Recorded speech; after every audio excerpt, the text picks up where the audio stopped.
So in terms of some of the things that the governments have already started doing, and generally the feedback on government response to date, from what we saw from the survey, has been relatively positive.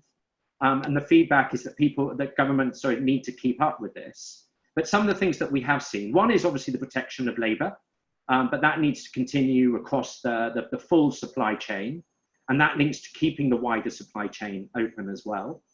I think we need to better manage those borders, and we'll talk about some of the digital initiatives that could be possible, what we can do with moving food backwards and forwards. I think that is key, and that is also a longer term priority for Southeast Asia as well.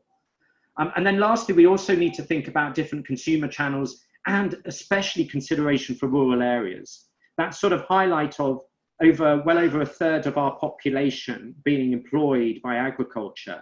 Many families, smallholder families, are dependent on this industry. So just as much of the production of food, of supporting those families, this is especially key. Then lastly, there needs to be support for businesses and support for consumers to keep the money flowing within the industry. This is critical for them to survive, and governments need to keep on doing that. It will be harder for certain governments. Yes, in a cash-rich nation such as Singapore, we're seeing a lot of money being channeled this way, but actually, as we highlighted at the start, it's less of a food production nation.